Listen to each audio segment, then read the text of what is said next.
Hello, everyone. Welcome to Hyperspace on the Dark Matter Radio Network. I'm your host, Solaris BlueRaven. I want to thank everybody for tuning in this evening, and a special thank you to webmaster and producer Keith Rowland. And my special guest this evening is Dr. Richard Alan Miller. Author and researcher, Dr. Richard Alan Miller reveals a depth of knowledge and experience in alternative agriculture, physics, and metaphysics. Miller began working in the secret world of Navy Intel, SEAL Corp, and MRU in the late 60s, and now has amazing experiences and conclusions to share. Before many leading-edge concepts became trendy topics, Miller was and is in the international front lines of research, experimentation, and documentation. And his website is richardalanmiller.com. And also, his other website is oak-publishing.com. Please welcome Richard to the show this evening. Hi, Richard. Hi there. Thank you for having me again. Oh, my pleasure, and I'm glad you finally caught up. Fine. I terribly apologize for not being able to do it last week with you when my flight was delayed. I know. It sounds like you were tied up at the airport, right? Yeah, it was a very strange event. It was 74 degrees in Portland, Oregon, and then a storm came in. You could watch it come in, and it dropped hail the size of my thumb, and that was delayed 2 hours having to de-ice the aircraft from 74 degrees. It went in a big swing. I've never seen anything like that. It happened. Mm-hmm. Yeah, sounds pretty intense. And I know you have a lot of information. Now, you were at a workshop, if I'm not mistaken. So you have some really, I guess it's kind of disturbing information, would you say? Oh, well, the day after tomorrow. Matt Stein and I were in Lebanon, Missouri at the USAPrepares.com conference. And we were assaulted. It was a very strange situation. A fire truck, our workshop, Matt and I did the Urban Survival Skill Workshop on Friday, and they came in full siren, a fire truck with 4 firemen and full siren. They came with 3 squad cars and a NRAP with a working dog for Matt Stein and my workshop. Holy cow. So what sparked this? Wait a second here. What sparked all this stuff? That's a good question. There is a kind of difference in police forces around the country, and Missouri is starting to show strangeness with Ferguson and now Lebanon. And really, this one comes back to a city manager, which I understand. Now we're going to be going to the mayor and talking to him about how that all came down. Actually, Dalton from Roadhouse was there doing his martial art thing, and the firemen got engaged. And, you know, we were offering them a table if they'd like to join the group. And what happened was that the police got belligerent, and then it went downhill from there and could have gone strange. It wasn't. It was defused, but it was wrong. Right. It was wrong. What they were doing was wrong. Well, what's interesting is, did you actually request them to be there as security? No, it was a private conference. It's like we have gun shows here in Grants Pass, and there might be all kinds of weapons laid out, and the police have no problem with anything like that. This is Lebanon, and it was a intimidation where they actually caused some of the exhibitors to leave for fear of conflict. Oh my goodness, I can't believe this. It happened. Wow. And now Matt and I are off to Indianapolis to the Arcade Gun Show in Indianapolis. And that one doesn't seem to attract the antagonism and adversarial compared to correspondent. You know, basically, you can't often choose who you're in the bunker with. And really, the police force in a local, very small community like that, I saw Lebanon. Grants Pass is about 4 times bigger, and we have 1/4 the actual officers employed. And so how they can afford that in Lebanon and that kind of expenditure just to go out and check a gun show every day, 3 days in a row, has to be expensive to the taxpayers. And it turns out that police forces, supported by writing tickets. Wow. So, well, it's just a different kind of relationship in different communities and the options of being correspondent or adversarial. Actually, Mike Ma was there and would talk about what did he talk about? Three-man militia. That Jiminy. was interesting. Yeah, it was a. Well, you mentioned something about being assaulted. Were you actually physically assaulted? Oh, no. Okay, all right. So it was just an intimidation thing. Yeah. No. And somebody gave me this really cool Yoda doll that when you squeezed its hand, it said, "My gun you may have after I give you my bullets, I will." I saw that on your Facebook page. I know, man. It was so cool. I loved that was from Joey.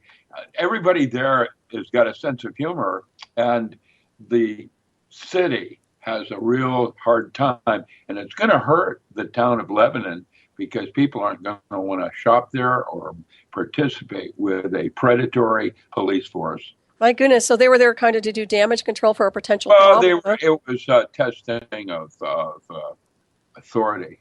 Right. Well, let me ask you this while we're on this track here, and just to kind of give your feedback. What about Jade Helm 15? Now, they're going to do an extraction drill, supposedly, that's going to start in, July? Sometime in July. I think it's the 15th or something in that window. What's your impression of them? I don't know very much about that. I did get a chance to talk a little bit with Judy Wood and that kind of thing. There's a lot of compromising now in individuals. Like when Bill Gates took over Microsoft, he was a billionaire, and yet he was approached and forced to set up backdoors for larger corporations. And I'm not even going to call it NSA. I'm starting to realize that our country is not at all being run by our government or our municipalities as much as it is transnational corporations. I'm watching how Monsanto is bullying farmers in different regions with lawsuits because of the spread of their insecticide-ready GMOs. It's there's going to be some change, and there's probably going to be some unfortunate action as a result. China has moved all through Canada and taking over the utilities. Bundy Ranch, that's what it was about. It was China trying to move in on a new system of utilities using, solar panels. And really, they own 50% of my town in Grants Pass. Now, the other thing I saw that's really kind of weird, Safeway stores today in my town have 1/4 to 1/2 what they normally would carry on their shelves. Why? Yeah, exactly. Why is that? I don't know. Huh, that's very interesting. So let me ask you something real quick about China. Now, we have discussed them before. Do they have, obviously they must have some kind of control over our grid, our electrical grid. If they're... No, I don't know about that part. Okay. What I do know is that there's no such thing as gross national product anymore. Everything comes from China. The way I did it earlier, I talked about when I did a major harvest of feverfew, I had a primo crop of feverfew, sold it as bales to China. They tableted and capsulated it over there and shipped it back as Kirkland brand to Walmart and Costco. And I have to say that was 20 years ago when I did that. And so that is what has essentially happened, where there is no export, essentially. The longshoremen in their strikes that might have accounted for why Safeway is short. I'm going to tell you it's going to continue to be short because of all the drought in California. And even now in Southern Oregon, where I live, my well is starting to pull sand. Everyone around me is pulling sand. And really? we have no snowpack. It hasn't had any snow here in 3 years. That's not good. Well, now how much of this... Ashland is a big ski resort. They've been closed. Mm-hmm. And how much of this is based on geoengineering, chemtrails, weather manipulation? So that's the deal. There's global warming, and the currents are changing. And the Gulf Stream is, when it changes, well, for example, Antarctica 2 days ago was 64 degrees. And that's having a serious effect on Greenland and its melting ices. In fact, the desalinization of the sea is the primary concern now, even over Fukushima. And the bad news is if we do have the day after tomorrow. That will freeze all those nuclear plants until it thaws. And when it thaws, there'll be no power to keep them cool. And they're all on now. Right. And so this is the voice of reason saying that if we don't do anything else, allow the next generation of society, going from Atlantis to Greece and or Mesopotamia, we're about to have an extinction event, and we're not giving the chance to our grandchildren by leaving nuclear power plants at the whims of a grid going down and not being able to be turned back on. Right, and of course they're on the fault lines as well. So there is even some talk about Fukushima in terms of when that grid went down, how many other reactors actually were affected by it across the country. And it would show the RADCON level alerts that are going on like a Christmas tree over there, that Japan is essentially dead. Mm-hmm. Right. And children have gone in thyroid abnormalities from 28%. Today, it is up to 48%. 48% of the children in Tokyo have a thyroid abnormality. Now, what do you think that suggests? Mm-hmm, exactly. And of course, let us not forget the water supply insofar as fish and everything else. The ocean, and what just happened with all the sea life being dead down in California yesterday. Right. Now, they're closed down the smelt because the sea lions are dying. There's nothing to eat. It is something happening. It's major. 2. Yeah, well, page 2. Here we go. We turn the page, and then we start talking about the sun and what's been happening in the last 4 years. You had mentioned geoengineering. The original purpose of geoengineering was to stop global warming. It was normally associated with methane hydrates and taking oil and romance with fossil fuels, but in fact has nothing to do with that, because guess what? There's global warming on Mars and Pluto, and so the heliosphere is heating up, and it is a biblical, recurring, historically proven event that occurs. Yep. Someone is calling me. There is no. I'm going to take that call. I'm going to say that I'm on radio. Call me later, please. Thank you.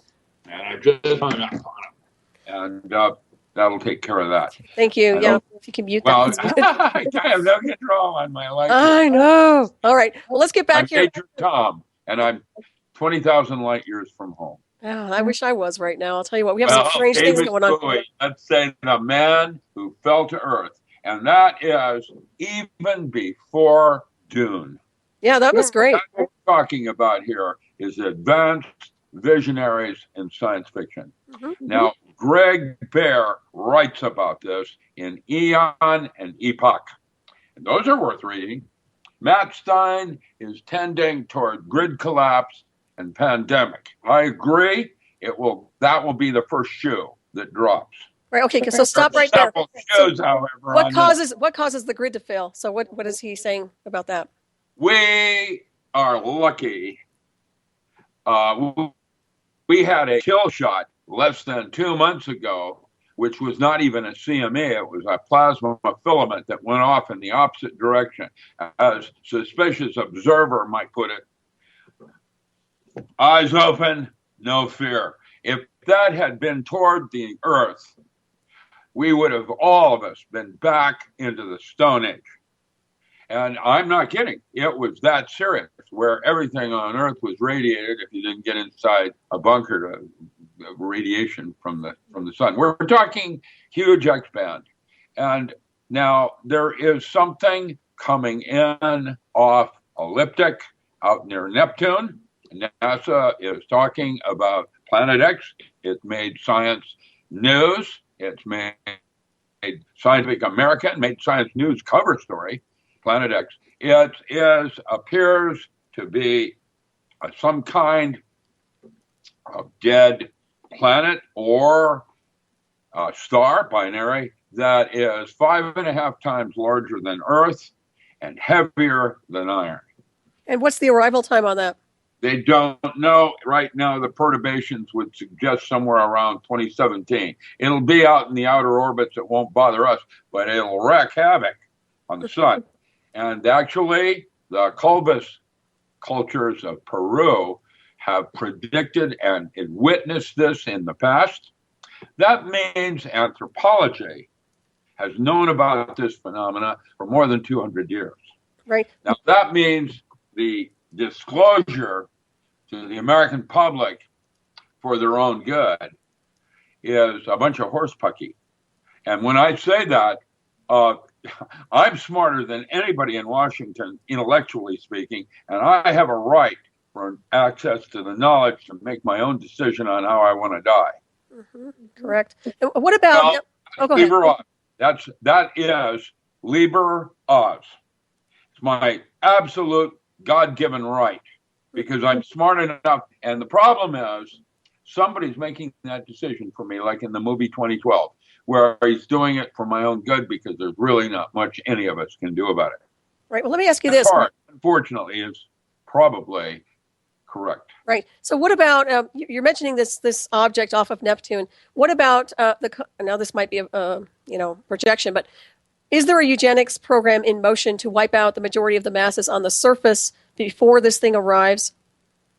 Do you think there's something like that in motion? The transhuman program does have an Avatar 1 actually in existence now. Mm-hmm. So with that, who knows? My pay grade doesn't access that level yet. Well, but I'm ready to be put on payroll. I'm supposed to let me ask you something real quick here. What's Avatar 1? Can you describe that for me, please? Well, I'll send you some links on it. It's where your consciousness is in a robot or a symbiont that works with you. Let's say if you wanted to go down onto the planet Saturn and gravity would crush your body into a pulp, you probably go down as a buckyball and have a roll around in terms of, your way of observing the conscious from space as an avatar. Go ahead. I don't mean to interrupt you. It's robotics. It's the idea of placing consciousness inside things and allowing that to happen. Right. Artificial intelligence with that.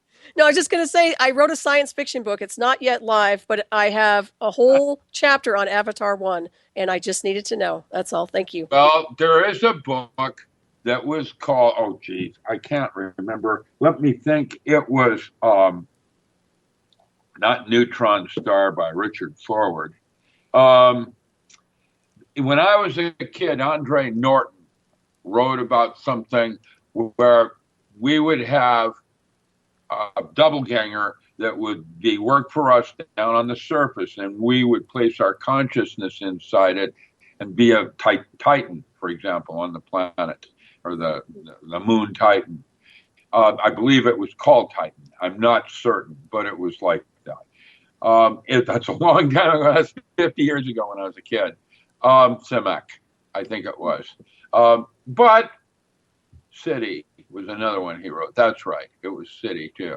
I don't know where we're going with all of this. Personally, I'm going to suggest that from the metaphysics that I understand, and I am extremely well read and, studied. I did Bennett School of Gurdjieff. I have something important to talk about that in a minute, too, by the way. Okay. I think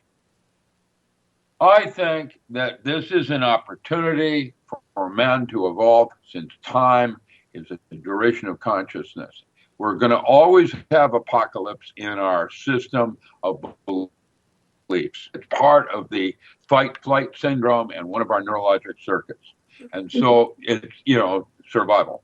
And so you have a survival circuit that's kicking in that's often makes too much noise over the possibilities of other things that might come out of that. I remember when HAL 9000 in the movie 2010 said something wonderful is about to happen. And all of these planets are yours except this one, which was a star. And it was going to turn into another star. Imagine that, Arthur C. Clarke. Right. And so there's your Nibiru. It has been written in science fiction for a long time. There are many references to it in biblical. And if you look at the Cultus cultures or some of the others, they will talk and actually have drawings of massive corona mass ejections, not normal ones, massive ones that changed everything. Now, that means there will be survivors, but not you or me, and not you and my child, probably. So the survivors would be the people in the underground, obviously, in the covert. Well, then that's your gene pool that you get to work from, the 1%ers, the reptilian, I don't know what they are. Well, yeah, I understand. Right. But seriously, I mean, so literally you're talking about a select few surviving whatever's going on with this transition. Yeah, and then the Greek culture, which in my opinion reached higher heights of consciousness than this culture has. This is the machine culture that used machines and things like that. And I think there's other ways of doing it. I'm going to talk about one of those with Gurdjieff. The Raven coil, that's a good place. We'll just start right here. I noticed something last week. I posted it on Facebook.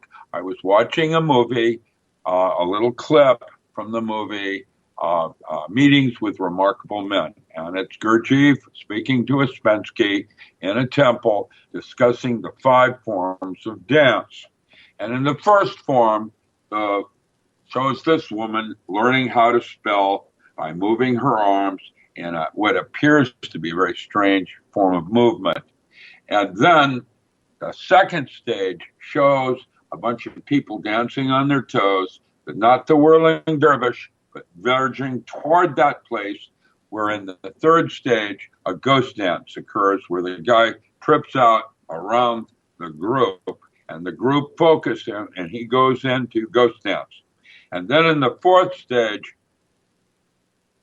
the complexity of the chant with the whirling.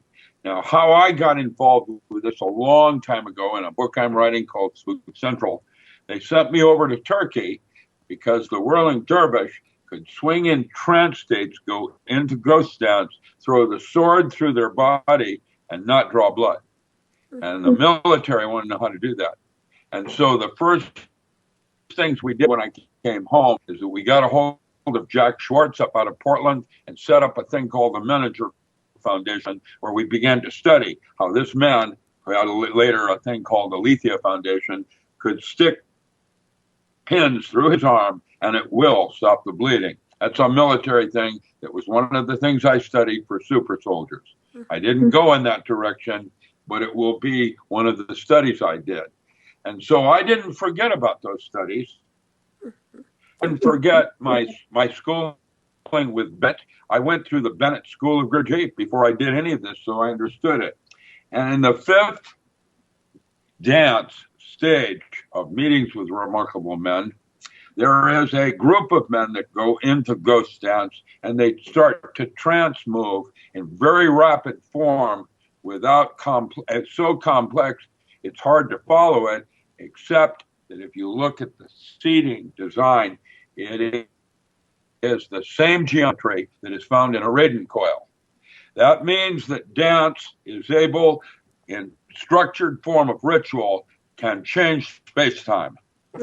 Just movement, like Gabriel and his horn. Right. So can martial arts, I would assume. Well, that's what I'm thinking about, because the thing my teacher taught me was how to change my perception of time with breath. Well, that's sacred and the profane. And you have the ability to slide from these conscious places at will. And that's going to be one of the gifts that comes out of your so-called Christian quickening. Everything's speeding up right now. Right. I agree. Okay, it's vibration and consciousness. Yeah. It's a way of relating to yourself. It's archetypal. Right. So go ahead. No, that's okay. I have a sense of something where my future right now is trying to say something through me, and it will, and somehow I can't explain, change my past. It's happening right now. Let me give you an example. When I did my work with the Navy SEALs, they weren't called Navy SEALs. It was SEAL Corporation, and Navy SEALs didn't exist, which means it wasn't the big, cool stigma thing everybody thinks about, super soldier. It was back in the early 70s, a bunch of avant-garde doing biorhythms. All right. So interrogation and the ability to interrogate was NLP and, autonomic control functions, biofeedback. Learned how to control your heart rate. Well, what's going to happen for those people is they're going to move to a whole another level of awareness in the relationship with structures in water. It's a memory thing. There is a relationship between your past and your present that is stored in the, I don't know what you want to call that, exclusion zone, which is 1 million times more efficient, more data than a forbidden zone you find with gallium arsenide, forming a computer chip. And so I think we're going to discover that there's something far more interesting going on than Armageddon. Right. I think that's the distraction, Richard. I think that all this stuff is the distraction. So what we have is an opportunity to change the culture next, like Greece going into Atlantis or whatever. Atlantis going into Greece. Atlantis had technologies that the Nazis covered. That's what they were about, trying to go back and discover stargates and, whatever. But when you realize that the Greek culture and the richness of metaphor in the way of relating one thing to another, that's now, something we don't have. Right, exactly. And what we have now is, what is it? Ignorance, ill-informed, and complacent.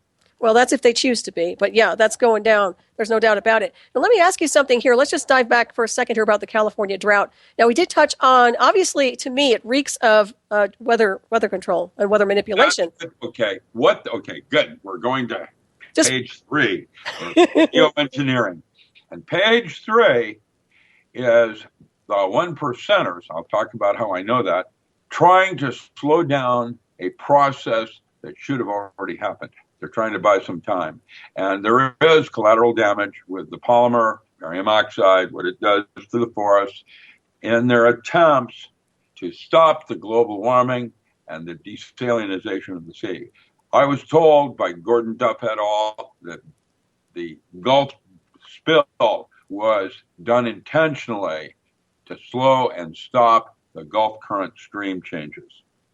Now, it didn't work, whatever. Global warming in terms of geoengineering, the planes that are down here in Southern Oregon have now been traced by my crew back up into Chilliwack in Canada. It's either a transnational corporation or United Nations project. It is not the United States doing it. And so how does that work in terms of hijacking our air to slow something down that will probably be an extinction event, and they're trying to, bug in? Exactly. Well, it sounds like we've they have actually sold the United States out to some degree. Now, when you're talking about the drought in California, it's obviously, when I look at Nestle's, for example, I know they're hoarding the water. They're, privatizing everything. It's a collateral damage. It's a collateral damage right now. California's toast. Actually, what they're not going to have they're using smart meters right now to measure whether or not you're using your supposed allotted amount of water or not. And they had an article about McDonald's and how much it's using, and while the law is going to go in and penalize. Well, the smart meters can control the water supply as far as shutting things on and off with electricity. Yeah, well, they've been measuring it so that they have a way of taxing you on your use of water. That's the utilities thing again that China wants in on. Right. Well, it's really sickening to me. When I look at this whole scenario, there's abundance on this planet. We know that. We always had enough water. This planet is like mostly water, for crying out loud. And now we're having all these problems with water supplies. What about the aquifers?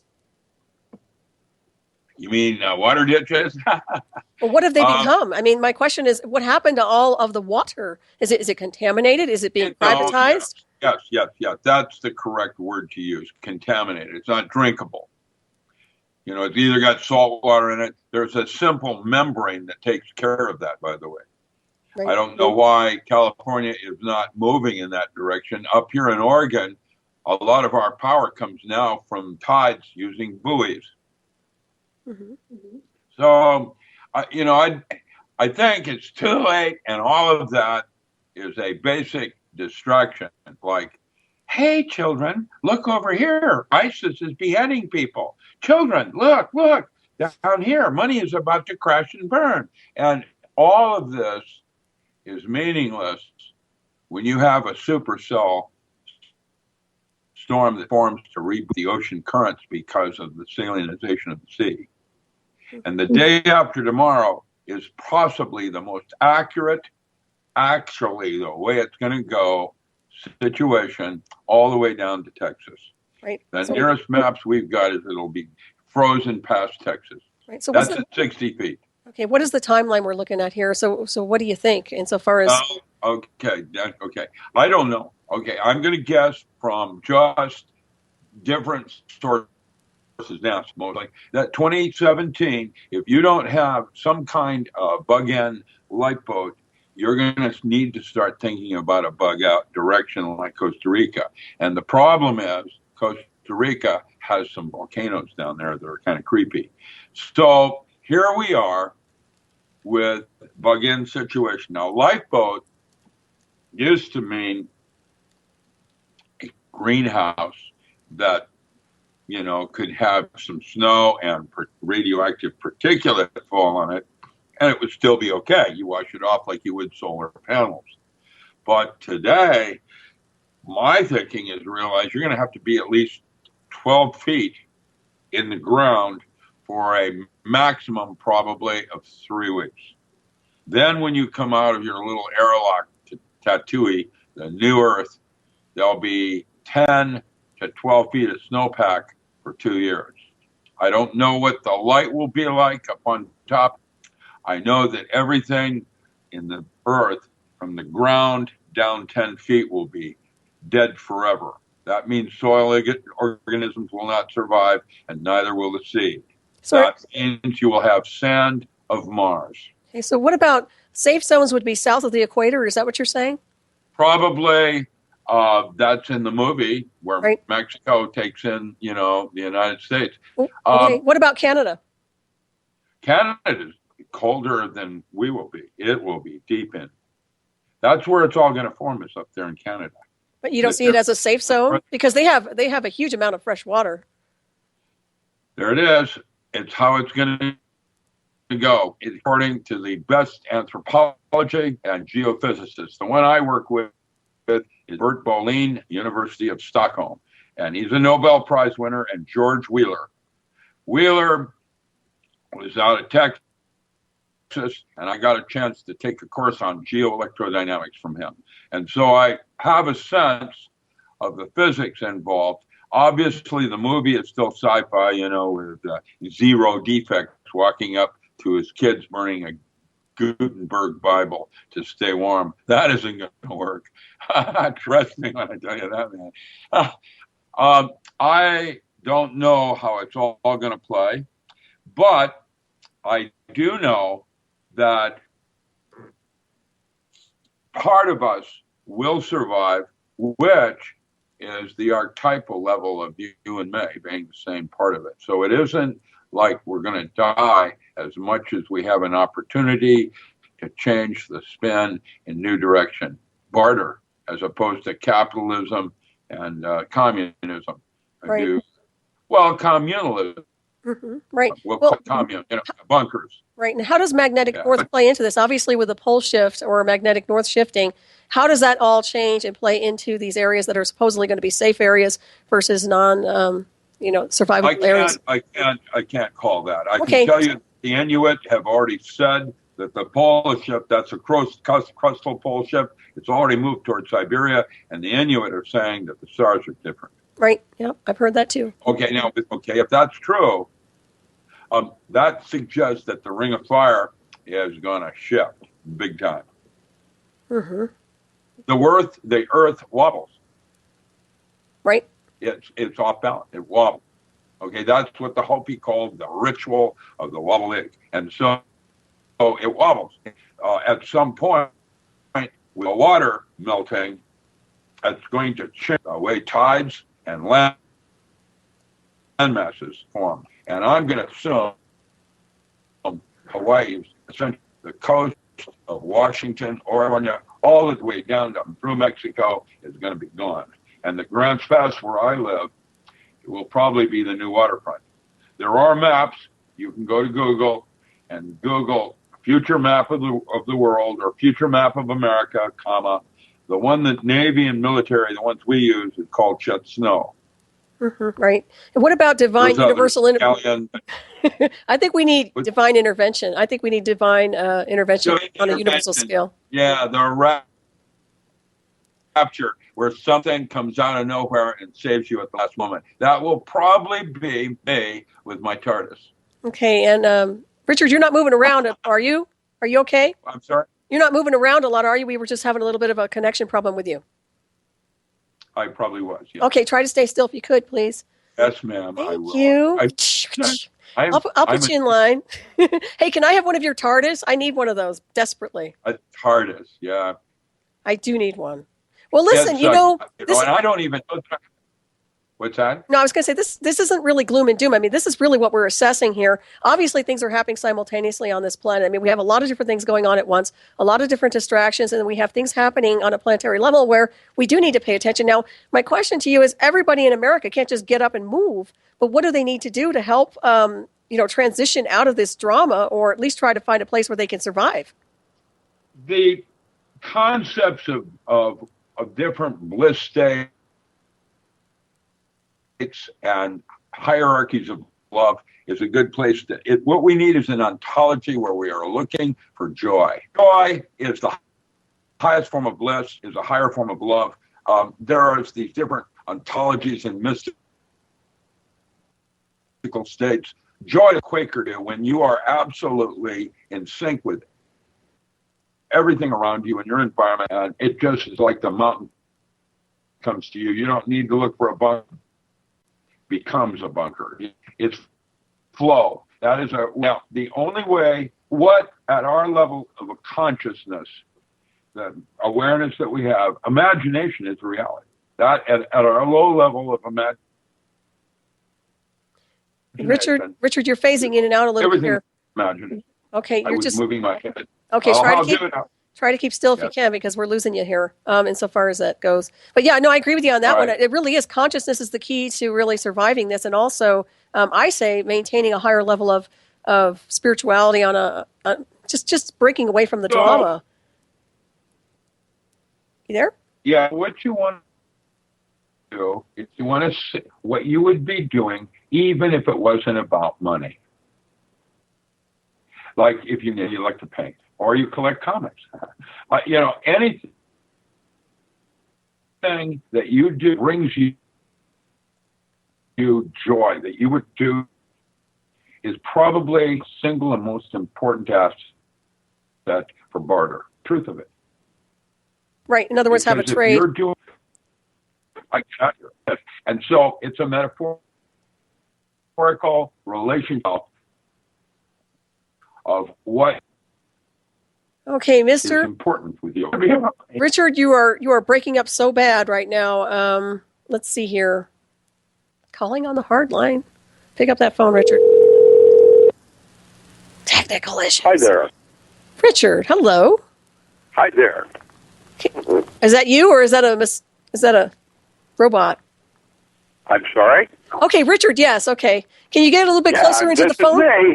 Okay, well, we're going to go ahead and finish the interview on the phone here because we think we have I am so sorry. And you know what?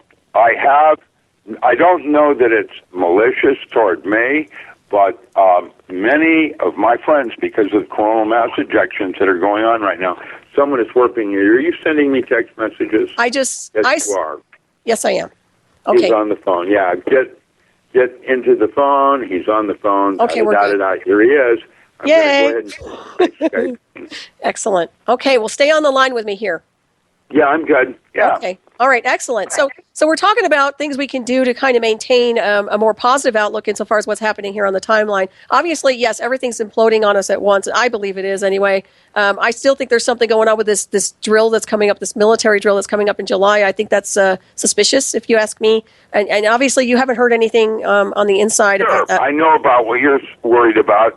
It may be nothing more than another distraction to keep you focused and take your eye off the really important ball. Right. Okay. And so what right now is the important ball? What should we be focusing on?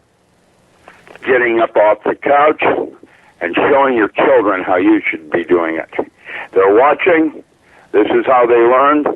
We have 2 generations right now of children without families. 2 generations. There's no leadership. They don't know what to do anymore. And so you know what to do. You instinctively feel it. And even if it's opposite May, it's God's will. And that your children are watching you. That's how they learn how to become pedophiles and gamblers. They watch their parents and how they did it. And so teach your children well. And start walking your own talk. The more you do that, the closer to joy you become. And then it doesn't matter. Because, in fact, you're doing why you came here at this moment to experience all of what is about to happen. Right. Yeah, well, these are interesting times, without a doubt. There's a lot going on here. I do agree that if you just maintain a higher level of consciousness, things can change very quickly. It's about internal landscape and how you feel about yourself, and the fact that, like, for me, I'm 71, and I am completely satisfied with my entire life. I've done more in my life than I could have ever dreamed I was going to do. And I'm doing more, and I can do a lot more, but even if it just stopped right now, I've had a really rich run. I'm really lucky. You certainly are. To look at things like that way, is how you structure health in the water inside your body. And once you do that, you start to move toward why you're really here. There's a dialogue that begins with your higher self. That's the part that all of us need to start doing now, is listening to ourselves and what's really important. It varies with each of us. There's different kinds of personalities, you know. No, I agree with you on that one. Well, it seems to me like I talk about a universal kind of a divine intervention based on universal design. And what I mean by that is truly everybody kind of just stepping up to a higher level of consciousness to change the dynamic and the blueprint on this timeline and on this planet insofar as what's happening here. Now, obviously, there are people that are really pushing an agenda. We can feel it and we can see it in motion. But don't you think we can alter that as well as magicians, as people who are magic? We already are, and the very fact that you thought that you could means you already have.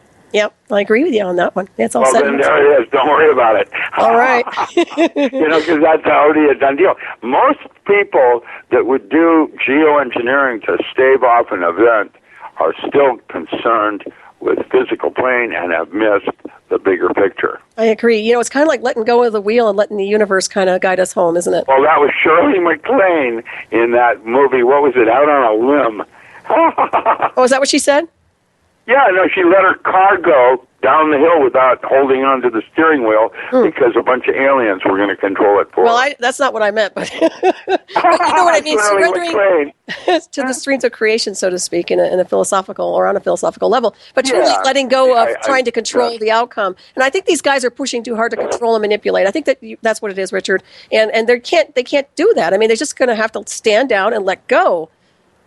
So we call those fallen angels. Those are lust and greed and anger and jealousy. There's a whole bunch of them. They each have the qualities in man that are not deemed godlike, and that we would aspire toward things that would be more toward resonance and harmony as a corresponding part of the group.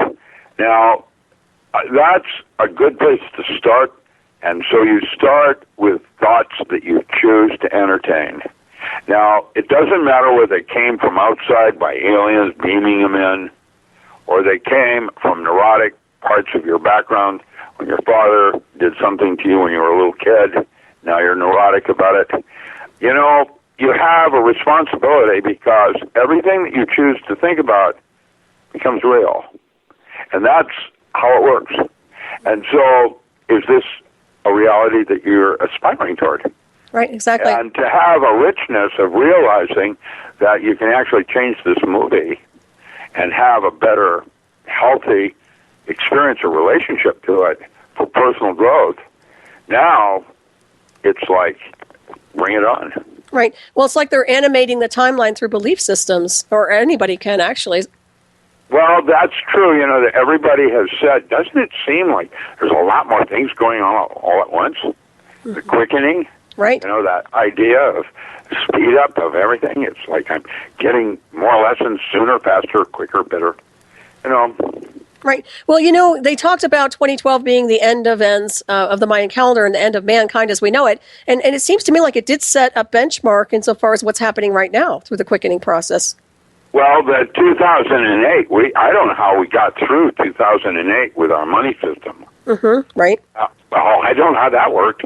Somehow it's still hanging on, just like the chemtrails and geoengineering to stop this global warming. However, what's going to happen is not going to be like that. What's going to happen is some weird object, historical, is going to change the gravity and seasons of the sun. Oh, guess what?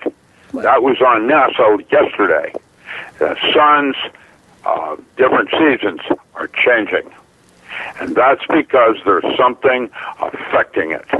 And what affects the sun absolutely affects all forms of life on Earth. That's bottom line.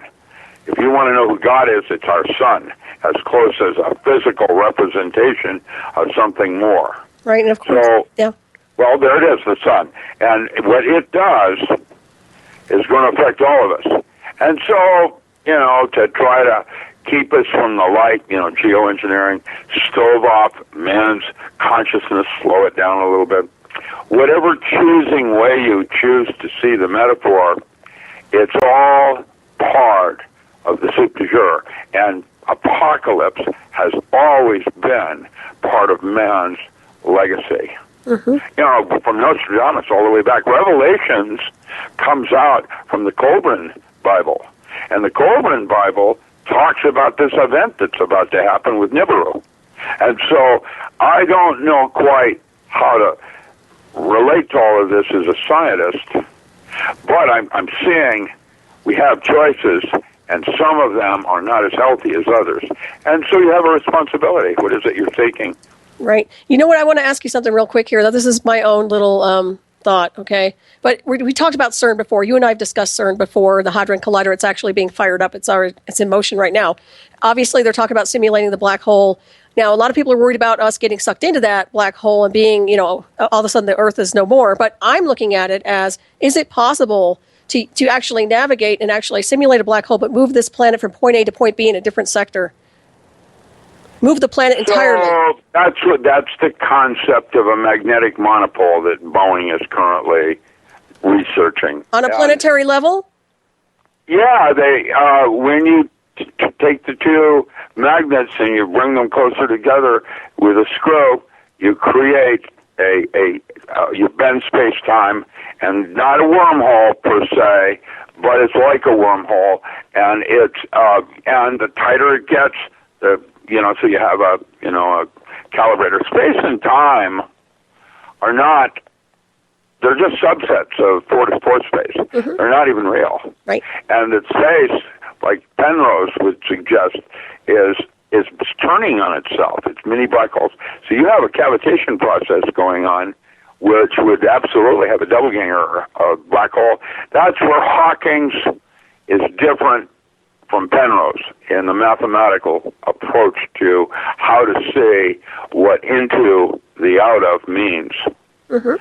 Torus twistor space, or a toroidal surface that is going into the out of, like a cavitation ball behind a submarine, that is a form of cold fusion.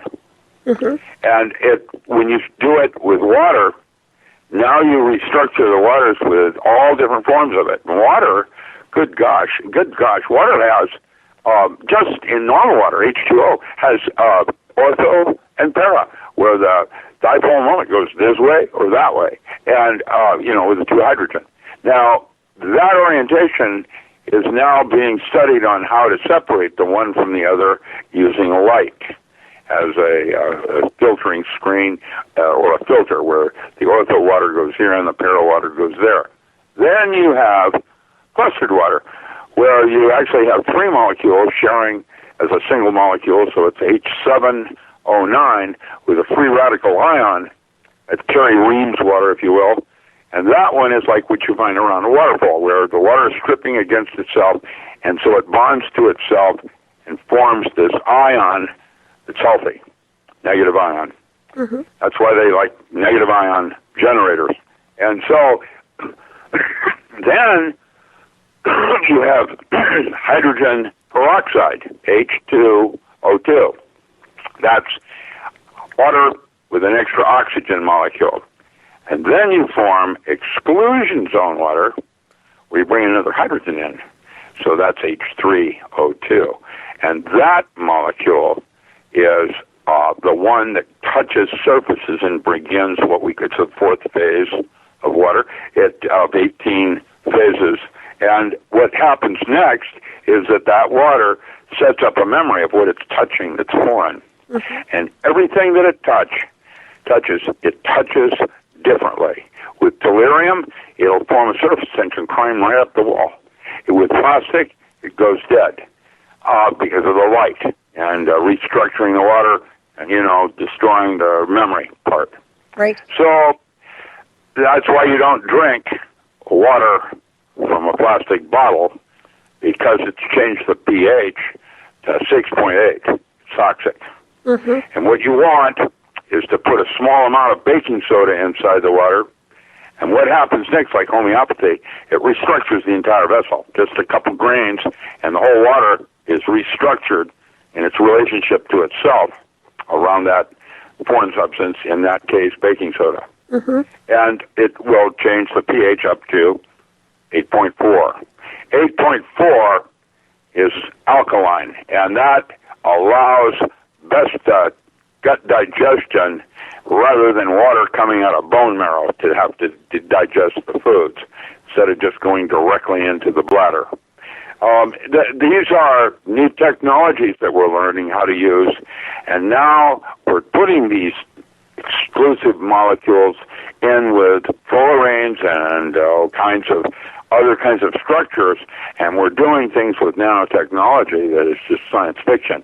For example, they can give lethal doses of radiation to rats and feed them fullerene water. It's just a little buckyball, 60 carbon atoms with an exclusion zone water inside it, and there is a 95% recovery. I wrote about that in Nexus magazine. It's reproducible. They believe that what's actually happening is that carbon nanotubes, allotropes of carbon, are formed as super antioxidants that will go in and isolate both, heavy metals and ionizing radiation in the body. Mm-hmm. Stay tuned on all of this. That's awesome. The other part of it is you can put a different kind of water inside it. In this case, we'll call it deuterium or tritium. Ignite it with a teleportation laser from Lockheed, Carnegie Mellon, and now you have a fusion bomb, cold fusion bomb, that has such degree of control, it's at 1.4 nanometers. That structure is able to contain the explosion. That's what dolphins are doing. That's what you're seeing when you see the bubbles behind a submarine. Most likely that's what took down Building 7, 9/11. A particle, was it a particle beam weapon? Would you consider it to be one? No. Okay. No, it was a carbon nanotube fiber, like they are planning to make the space bridge with, and they ignite it, putting deuterium inside it as a type of structured water, and hitting it with a teleportation laser from who knows where. Okay, so the teleportation laser. And that laser was being designed by Lockheed as a communications device that did not need encryption. Oh, hold on for a second here. So what do you mean by communications device? How does it communicate? Well, it takes a signal from here, teleports it there without anything in between, Nice. so you can't interrupt. What about telepathy? Does it work on that level? Well, it's not telepathy, but Okay. it's light beams. Yes, yeah, and information. And what they do is they teleport it inside. The National Ignition Facility out of Livermore got a picture of Arnold Schwarzenegger looking at the target when he was governor. That weapon exists. Mm-hmm. It was, by the way, in case everybody's interested, I doubt it, it was a Mossad weapon, probably used in Gaza and the Baghdad airport, and was given to the United States, which means that while the Mossad is probably not involved with 9/11, they certainly knew about it. And that weapon has patents, and, there they are. And how it works is quite amazing. And imagine they're using the same allotropic carbon to make a space bridge where they can connect the satellite in space using, an elevator. Well, they can use it for a positive or a negative. Now, you're saying Mossad actually has access to that technology? No, they're the ones that developed that technology. They developed it. And gave it to the U.S. Oh, that's cool. That's just lovely. Yeah. Well, this is old stuff. I know, but it's good that you're... lots of news stuff out on it. No, yeah, I'm sure. Well, it's interesting that what we don't know will kill us. I don't know. That's right. Yeah. Well, it's just so fascinating. I mean, and it's disturbing and fascinating at the same time because I love science. I mean, I just love science. I know. Love, and then I see them misusing it, and I'm thinking, can't they just behave with it? And you're such a good scientist, and that's what I like about you. Well, it's just, but I know that I don't really know. My pay grade doesn't give me access, and I'm an old man. I don't have a lab. So yeah. I can't do what I used to do to run a question down. The internet is a tremendous tool. However, there's creepy stuff all over the internet, and who knows? It's it's like Roswell, where the aliens left us flint lots, in the rain. Yeah. How much do you know about the Roswell technology? But it isn't very good because it's raining right now. That kind of thing. That whole thing about Roswell. Well, we might touch on that just a tad. But they talk about the one ship or the one craft or maybe multiple. But I was under the impression the sky was saturated with craft. Actually, did you ever hear that? So my guess is that Roswell didn't happen like we thought. That it was most likely a weapon from Japan, like the one that landed here in Oregon. And however, I have seen alien artifacts. I've actually done 2 of them, so I know they exist. But I'm just guessing that Roswell was one of those blimps that the last year's Japan sent off biologics and the most of them fell in the Pacific. A couple of them landed here in Oregon, just like that. And I'm guessing that might have been Roswell. I don't know that. I don't know. Okay. All right. I know that the theory was there was 2 dead aliens and a 3rd alien dying. They then did an autopsy on the dying alien. When the dying alien died, a 4th alien appeared in one of the bodies, and a trade was made for an individual called krill. And that's what I know. I don't know if it was Roswell or something related. Mm-hmm. That part I don't. Right. Well, to me, it seems like another distraction for something else that was happening on the timeline. Yeah, exactly. See, that's the whole thing. It's sleight of hand, laser man. It's you're focused on one thing when something else is really going on. Absolutely. And what's going on that you need to know about is that there's global warming is bringing on a true, honest mini ice age. It's going to happen. There's no way around it. Has nothing to do with water. That's why they don't care about the money. Mm-hmm. Doesn't matter. Right. And what's Richard, about to happen isn't going to. That makes that irrelevant. Right. We're going to head for a break real quick. We'll be right back. Everybody, stay tuned with Richard Allen Miller, Dr. Richard Allen Miller.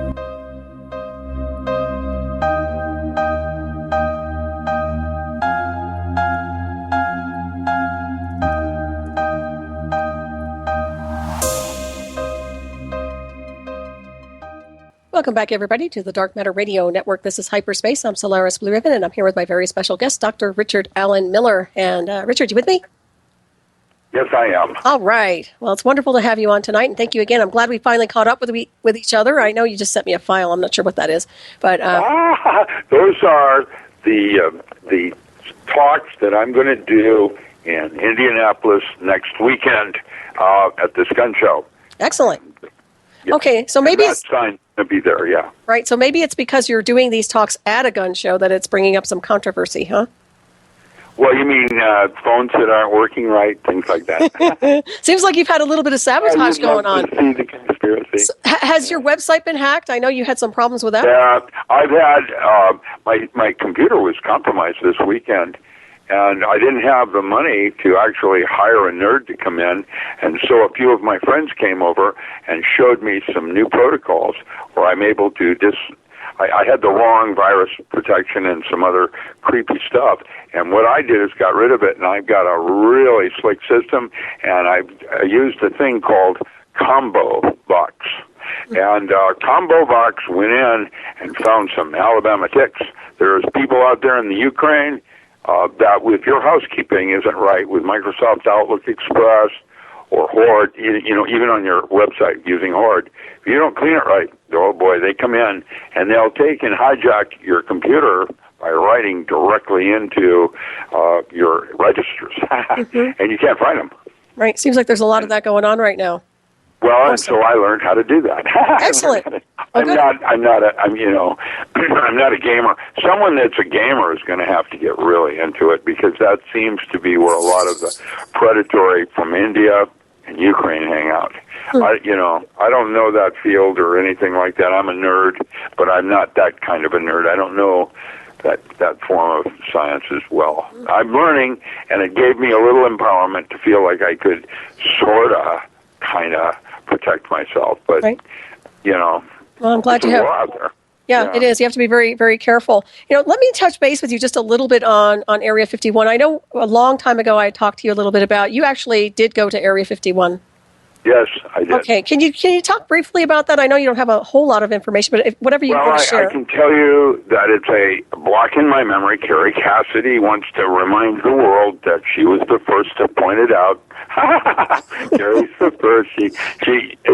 Something happened at Area 51 with me. I was not working Area 51. I was working Boeing, and then later anesthesiology, and some entity asked for my presence, and they brought me in. And I had no idea about aliens.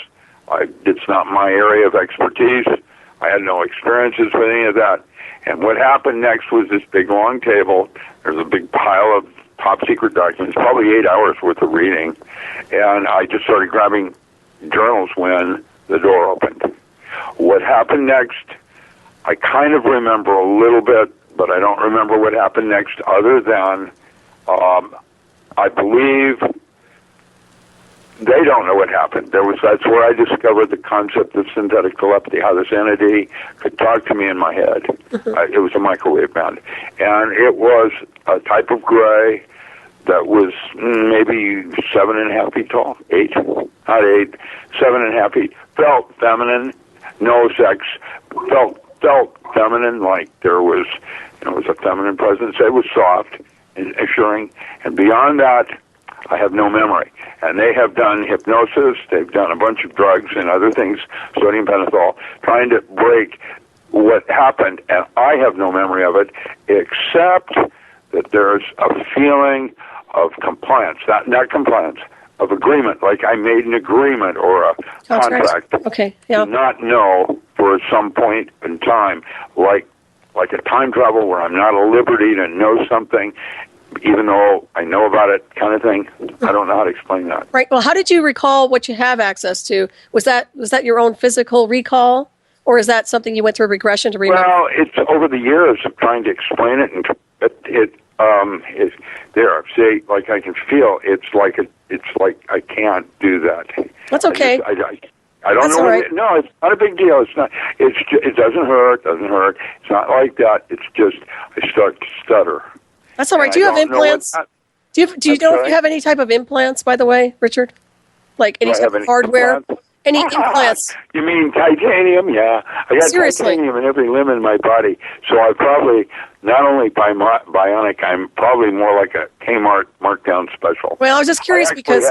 I have a lot of titanium. I have something in my jaw that I thought was an implant. I don't know.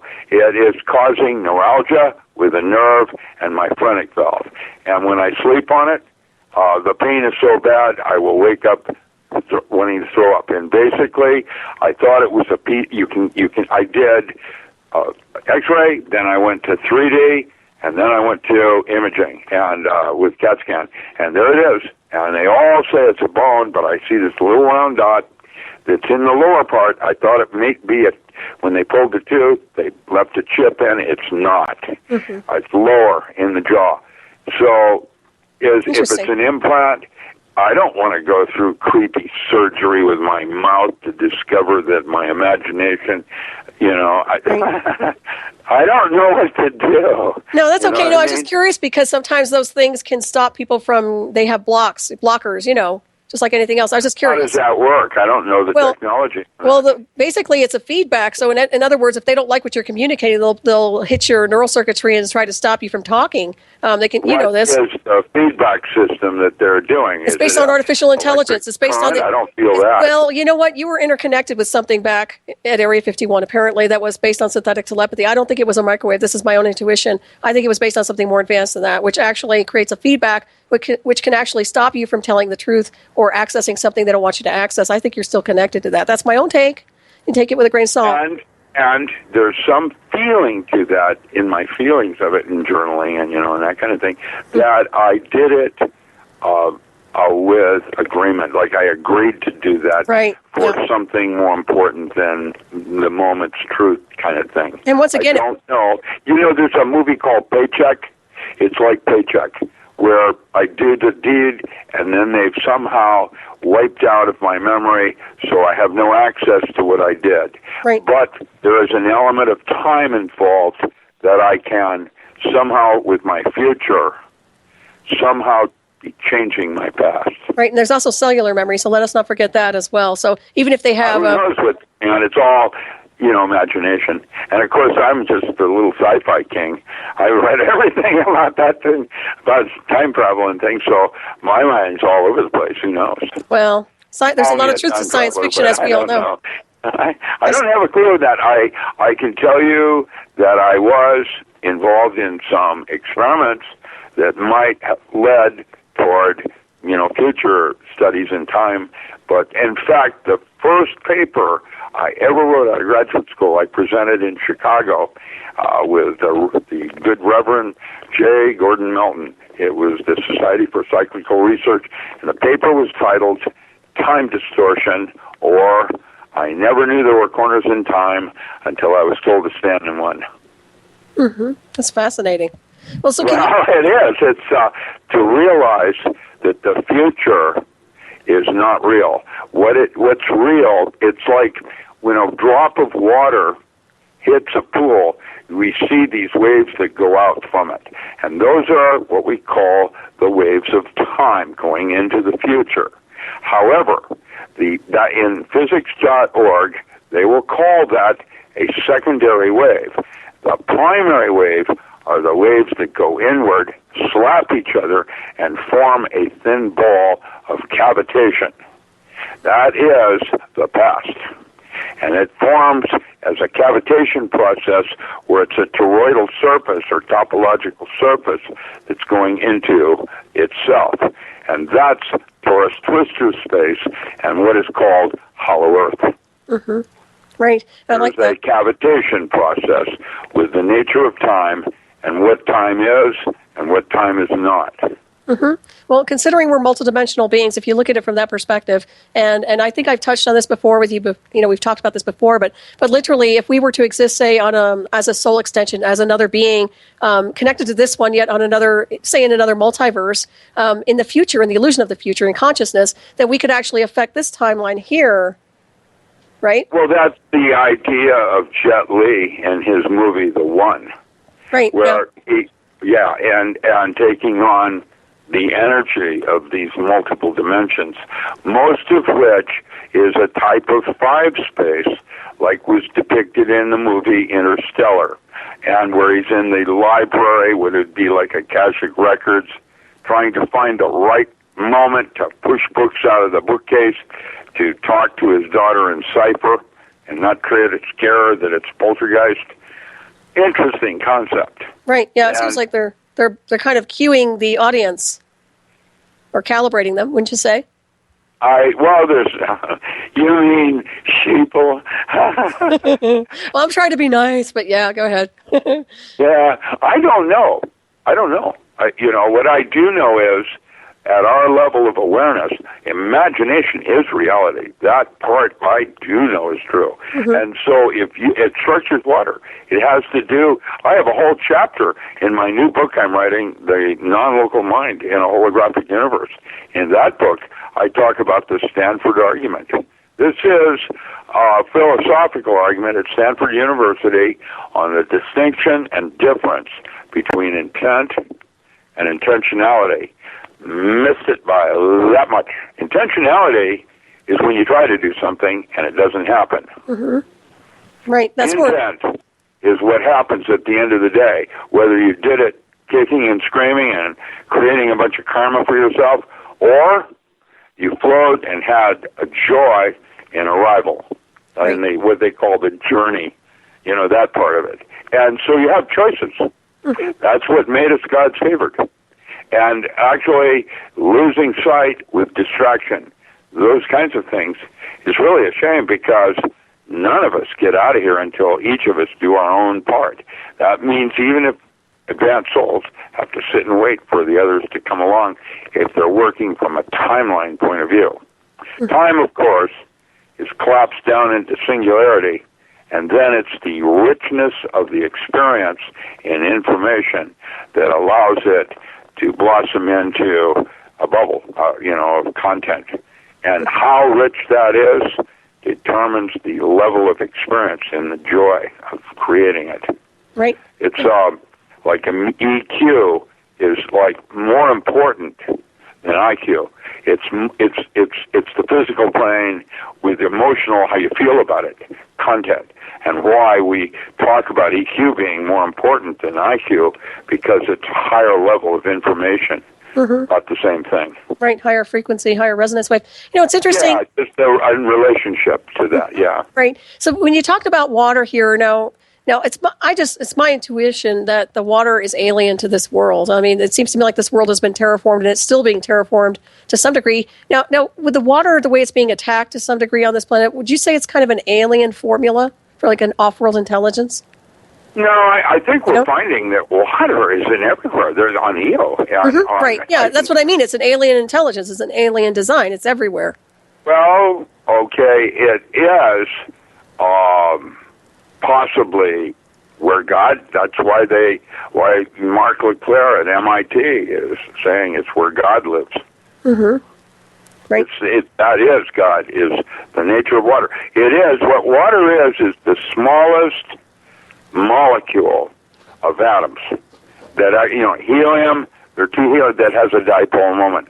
It is that dipole that allow, two hydrogen and one oxygen, 1 and 6, that allows water to be so invasive in everything. 70% of us as human. Is a human being.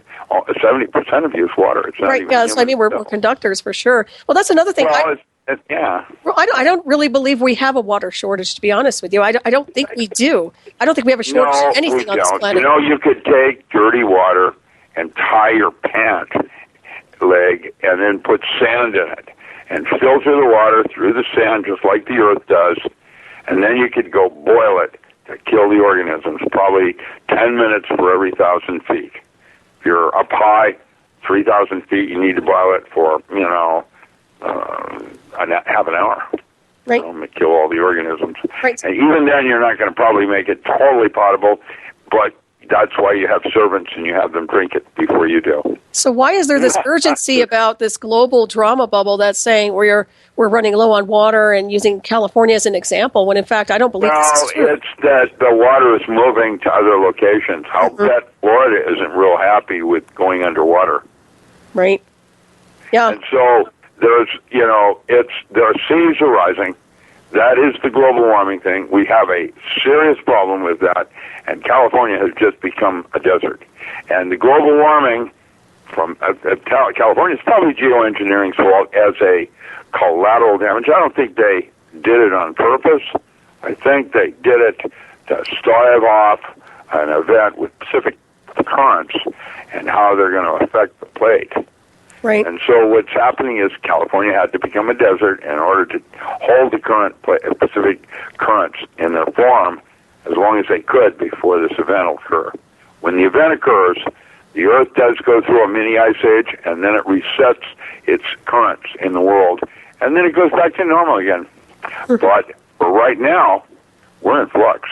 Right. It sounds like we are. Yeah, without a doubt. So as this is happening and transpiring, it seems to me like obviously these areas, these covert areas, underground bases, et cetera, are actually looking to prepare for such a thing. Now, I touched base on this with John Lear just last week about the possibility of having these underground bases evacuate and bilocate off-world. What is your impression of that? I don't know anything about that. That's Okay. a lovely image. We can probably go to Mars, but really, Mars is as cold as I'm describing, which means you have to live underground on Mars also. Mm-hmm. And so while there's water on Mars, the atmosphere is so thin, you don't have the shielding from hardcore ultraviolet radiation that you have here on Earth. And so Mars has its own limitations, and to find another planet to habitate and all of that, well, I don't know how that works yet. If there is secret NASA space programs and things, I'm not privy.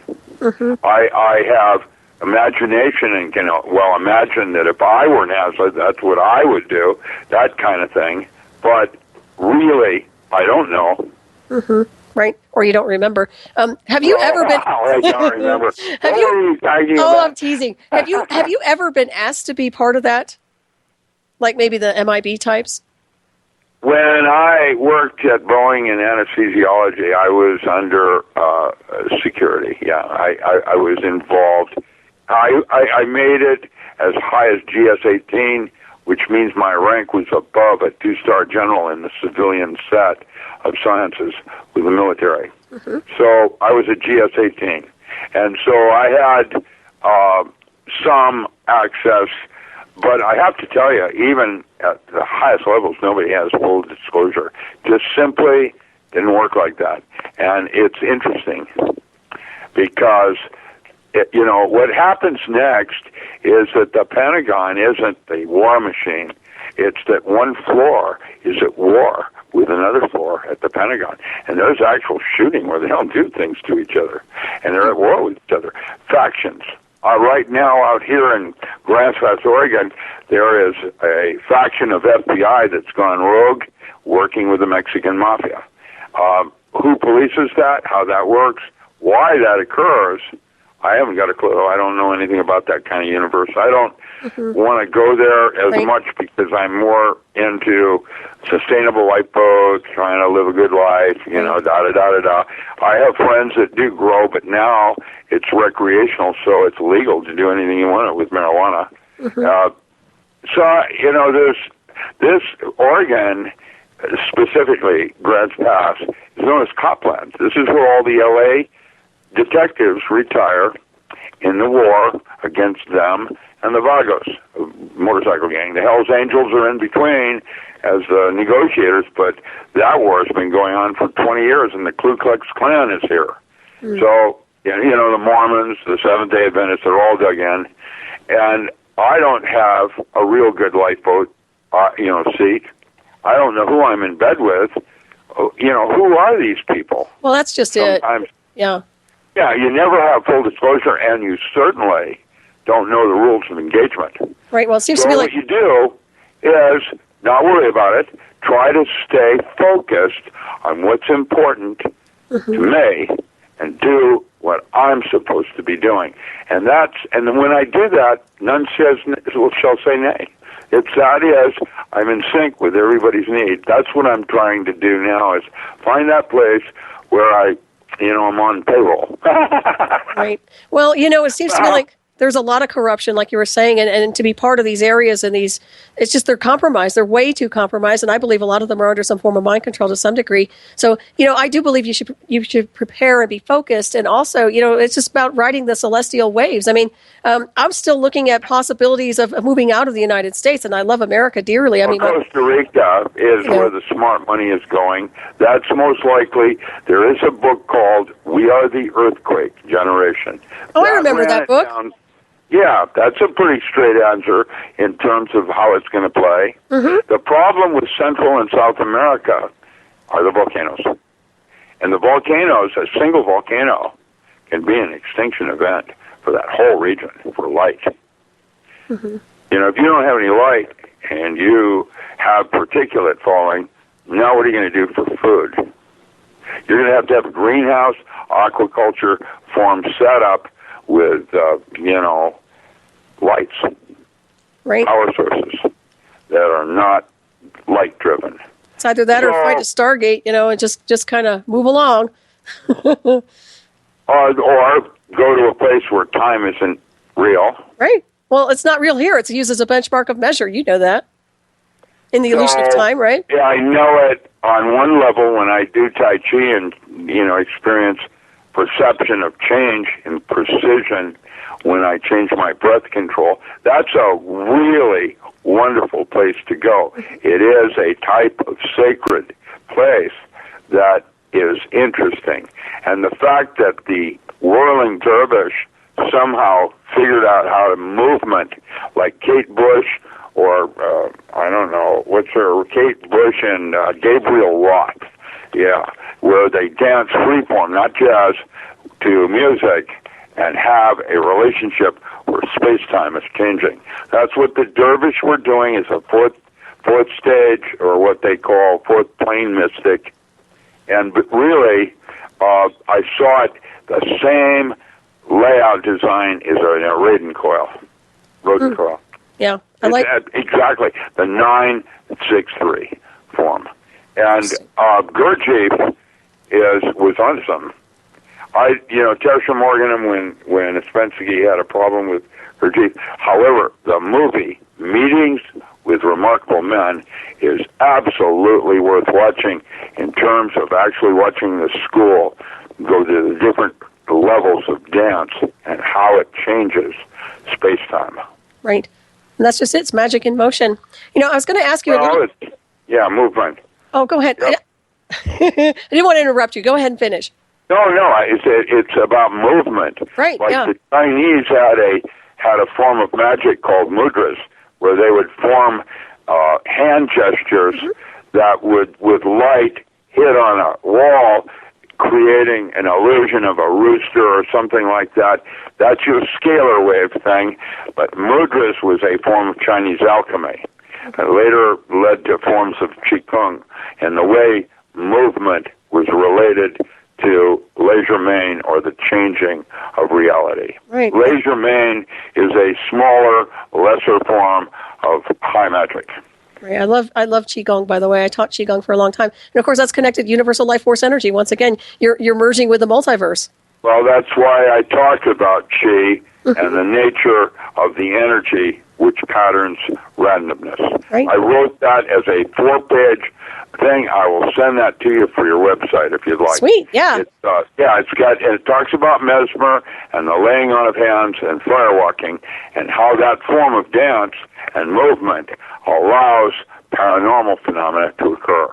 I'm still trying to understand things that I studied 40 years ago, and basically felt like I was catching flies. My mouth was open in disbelief. I mean, I've seen things. I have no idea. No, I'm never going to ever know how that really worked. It's amazing how the body is... What magic is an advanced form of physics with a mystery school. You don't necessarily know how it works in order to use it. And that is called cybernetic anthropology. And that would be the writers like Laughlin, D'Aquili, and McManus. Mm-hmm. And when you start talking about the relationship of consciousness to the nature of movement, I I think that's what I found in this latest study with Whirling Dervish and meetings with remarkable men, that geometry that they were using in the school was precisely the same geometry used for free energy devices. Mm-hmm. What does that mean? Right. Well, it's alchemy through frequency and consciousness, if you ask me. I mean, it all ties in. There's no doubt about it. What you want to do is find that center where everything flows. That's the place you're seeking, and it has to do with movement and sound. All of the elements are involved in it. It's like there's a syncing of it, SCYNC, it's sync, right, where you're in sync, right, with something. And how you do that doesn't matter as much as that you're allowing the instinctual process to move you. That part is your future. Right. That makes perfect sense. It's like the higher self, oversoul, moving your energy. What about firewalking? Now, you touched on that. Have you done the firewalking? No. No? I watched Down and Out in Beverly Hills with a dog runs across parking. Get a grip. I did the studies of the red feather shaman up in Mount Vernon, and the more interesting one was the Sherpas I studied going up White Feather, going up Mount Rainier barefoot. That was very interesting. And how they can increase their autonomic functions and circulation to their feet.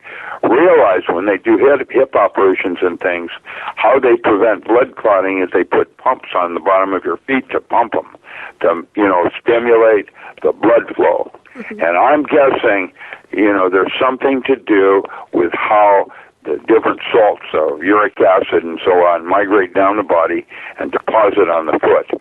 And to be able to go into a trance state where the feet don't freeze would sound to me like a superconductivity of microtubules in the body. Mm-hmm. And that's what we did our studies on. We still never really figured out how it works. That's all very fascinating, without a doubt. Now, I want to touch a little bit back on the Fukushima thing that's going on here. I know it's under the radar. I know it's under the carpet. I know, obviously, there are radiation levels that are spiking to some degree. Now, do you think that, I know a lot of people recently that have had a lot of lung issues, a lot of weird, anomalous kind of health problems. Do you think it has anything to do with that? I don't know. I was, for myself, sick for 4.5 weeks this last month in the worst sickness of my life. It was, as near as I can tell, the H5N1 virus. Everybody around me got it. I ran into Shanti Maya in India. She had it. I had a friend over in Ireland. His whole family just recovered from it. And the creepy part is it's very similar. I had mononucleosis when I was a freshman in high school and nearly flunked out. And that's what made me transfer to Pullman afterwards. I had and this was much worse. It was, what that is a swine flu. And I had friends that took 6.5, 7 weeks to recover from it. Mm-hmm. It had an element beyond viral, bacterial. It seemed like it attacked you on a more multidimensional level where depression was part of the healing process you had to overcome. How I felt best taking care of it or addressing it was massive quantities of vitamin C with electrolytes, potassium chlorate. And then I did my mushrooms, polysaccharides, and slept a lot. I slept 3 days without even getting out of bed. I was 3 days in a coma kind of thing. I had a temperature that went up to 102, and so I tried to kill it out sweating it. It would move around my body. It would start with a tooth that is normal, and it would try to make it abscessed. That wouldn't work. It would slide over to my nose and an ingrown pimple or something. It went around looking for cracks to set up. It's almost like intelligent. I had a cough. It was terrible. It almost sounds like it was under intelligent control. Well, it's the same thing as Ebola and radiation sickness. Mm-hmm. The symptoms were identically the same. Right. So where do you go with that? So what I did was just try to think it away. Mm-hmm. And, I actually felt like this is the kind of thing that could kill someone. If I weren't as healthy as I was, if I were someone in Asia this could have been serious. Mm-hmm, exactly. Well, do you think there's a weaponization of the atmosphere? It certainly seems that way to me. I don't know if it's a pandemic or asymptomatic of the stress and pressure of the world. I don't know if you've noticed the road rage, just how it's changed. Mm-hmm. Yep. Yeah, everything. Everybody's edgy. Right. Well, there are more than edgy. I think they're irrational. That's Jupiter square Pluto. We're in a very strange moment right now with Pluto. However, there's something else going on. That's what the Christians would refer to as the quickening. Everything is speeding up. More is happening in a shorter period of time, kind of thing. Mm-hmm. Right. Yeah, we call it ascension where I come from, but yeah, it's the same thing or similar.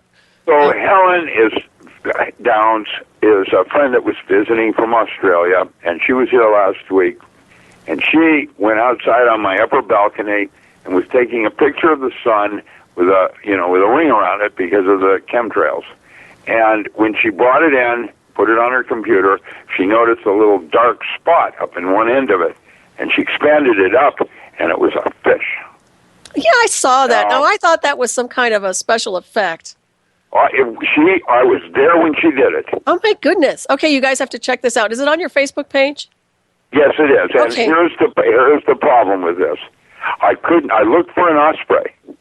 Why would an osprey have a fish up that high in the atmosphere? There was no osprey in the area. Mm-hmm. So that's biblical when they talk about fish falling from the sky. That has to do, again, with the day after tomorrow and those cones that form and suck things out of the sea in microtubules up into the atmosphere. I have no idea what it meant. It happened. I was there when she took the picture. It was not fake. I was there. Wow. I thought it was actually a joke, Richard. Deal. Now, how do you relate to that? She expanded it up. There's another dot over here. We expanded that up. It was a fly that her camera caught as it was flying, through the picture down in the edge that you would have never noticed because it was, such small detail. Okay. And so there's no telling how far that fish was or how big it was. And her feeling was it was a mothership. Not really, but it looks like a fish. You can see the sun shining on the bottom of it. It was a very creepy event. Yeah, it was bizarro. Well, I would suggest the listeners to check it out on your Facebook page if they have access to it. I don't know what it means, Solaris. It's, all of this is stuff that I will never probably know what really happened, that kind of thing. Right, it's like anything goes. It's a free-for-all. I guess anything can happen. Oh, I love that movie, Indiana Jones and Anything Goes. That opened that movie up right out of the gate. Well, it certainly seems like it. We're living in, really bizarro times without a doubt. For everybody who wants to, or anyone who wants to access your articles or your books, let's give them a rundown insofar as where they can get that. So I have if you go to richardallenmiller.com, there will be, on that page, a place for you to go to buy my books, which will lead you to my other website, which is oak-publishing.com. And it does PayPal and things like that. Amazon and Amazon Prime is criminal. They are selling some of my books as new that are used books. Because the only new books come from me. I don't give them to Amazon. And just be heads up that I don't know how they did that. Yeah, they did that to me too, Richard, and I'm not sure how they do that. I have used books on I don't know how they did that. It was interesting. I ordered my own book, got it, and it was signed by me. Oh, my goodness. Come from me. How does that work? That is weird. I had an older date in it, so I had signed it earlier, shipped it out to somebody. I don't know. Amazon is a very bad person, running that ship for small publishers. Yeah, you're better off kind of selling it from your website, I would say, possibly. Well, I'm trying to be self-published and da-da-da-da-da. But Starving Artist comes to mind. So right. Oh, welcome to my world. I have actually 10 more manuscripts ready to go to press. I simply don't have the funds to do them at this time. Right. Yeah, no, I understand. And of course, there's CreateSpace. I think I've mentioned that before, which is supposedly pretty decent if you want to self-publish that way. Well, self-publishing doesn't cost that much. It's just it's a lot of time consuming, and if you're having to chase your paycheck for rent, it distracts you from writing. Right, that's another thing. I think everybody's stuck in survival issues right now because of the economy and everything, and of course that's another derailment of where they're supposed to be on a multidimensional level, insofar as manifesting a better world. In reality, they're kind of pulled into these drama bubbles of survival issues. So the key is to keep your eye on the ball on what's really important to you. Right. And if it's making rent, which is mostly what it is, then we're stuck in the grind. Right. So what about? And then there's all this extra stuff that happens with computers, email, and the rest of the grunge that comes across. Right. Now, I know you put a lot of emphasis on water the last time I talked to you, insofar as people having to kind of keep a good supply of water. I think that that will be the first real problem for everybody, will be good drinking water. If we have a coronal mass ejection, if the grid collapses, the municipalities are going to fail. If they fail, how do you get your water out of your well? Well, you can have a hand pump. Well, if you have a hand pump, you're going to probably be the most popular person on the hill because nobody else will have the water, and that will be why people need FEMA. Once you sign into that organization or system, I think you're like Hotel California. However, it's very creepy, and you're in for the duration. And so having your own storage of water is really important. What I generally recommend at the big gun shows and things is that you need to have at least 3 days of water for every single animal and person in your household, and a backup plan for the replacing it the first day. If you do that, you'll probably be okay. Food, you've got 3 weeks to get your thing together. And actually, in the springtime like we are right now, the woods is actually full of berries and tubers and things that you can eat. Now, if we have an ice age, that means most likely you're going to need to be underground for a maximum of 3 weeks, probably less. And then what you'll do is come up to a surface that everything is dead and that you have a snowpack for 2 years. That doesn't mean you can't grow food up there using sunlight and, gardening and or a greenhouse. What you need are going to be your seed and the soil or soilless. And the reason I'm talking soilless is because I recently went to an aquaculture farm and for the military. I took pictures, and this guy's throughput was 50,000 head of lettuce 24/7. And he started with a seedling at day 1, and by day 7 it was ready for harvest. You could physically watch the lettuce grow. Nice. Because it was soilless, and the nutrient went directly into the root system. Oh, that's awesome. Very efficient. Had sodium lights, older-fashioned, had, supplementing outdoor light when it was available, that kind of thing. But his structure would not take snowpack. And so now there are people talking about putting geodesic dome gardens underground. Oh, that's a good idea, isn't it? Yeah. And it isn't going to hold off the cold unless you have some kind of insulation or a lot of dirt between you and the frost line. And when you watch The Day After Tomorrow, realize that the helicopter goes down, and when the guy opens the window, he's dead within 2 seconds because the temperature drops 10 degrees per second down to 100 minus 100 Fahrenheit, like Mars. Right. Let me ask you something real quick here. Now, you think the oxygen content is actually a lot less than what it should be right now on this planet? I don't know about that. Okay, I was just wondering, because it seems to me like it is less. Carbon dioxide levels would suggest that there's not as many plants and that we have an oxygen problem because of logging and whacking away the Amazon. Right, yeah, I think so too. I mean, I have noticed that, and it could be my imagination, but I don't think so. But it seems to me like we have less oxygen. What I do know is happening here from me in Grants Pass is that the air is drier. And so I wake up with cottonmouth more. And that the geoengineering or crap that's in it, the polymer, is probably micro-dehydrating me. And Taking that your what minerals. I normally would think is the amount of water I need 10 or 20% more. Right. Well, it sounds like the minerals are being depleted from the body, and I know chemtrails tend to do that. I don't know what barium oxide does, or that polymer, or that stream of bacteria that's in it. All the rest of it, that's the creepy part of bioAPIs. You know, I saw Carnicom's girlfriend do that analysis with the, unknown red blood cell and where it came from in geoengineering. I don't know what that means other than they're trying to alter genetics in the race of men. I have no idea. I can tell you that if it's an imagination, it's probably true. And so is that the reality you want to think about? Or do you want to think about they're staving off an event that should have happened, maybe 5 years ago? Right. I think it's situation awareness, being aware of what's going on, and then being prepared to do something about it on a positive level. That's what. Well, yeah, eyes open, no fear. Exactly. Yeah, I love suspicious observers. It's a cool saying. It's like Hill Street Blues in the beginning of the movie. You be careful when you go out there. Right. Exactly. Now, you were saying your well's going dry. How do you know that?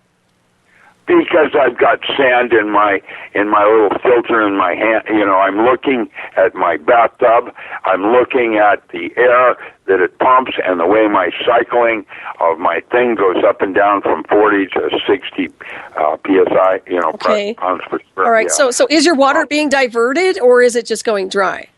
It's going dry. That's what's happening all around us. There's no snowpack in Southern Oregon. This is our third year with no snowpack. The water table here in Southern Oregon is way down, and this year we're going to have some serious forest fires. Well, yeah, I don't like those at all. Well, that's what's going to happen. Yeah, unfortunately. So what do you do when your well is dry? Are you going to drill for another one?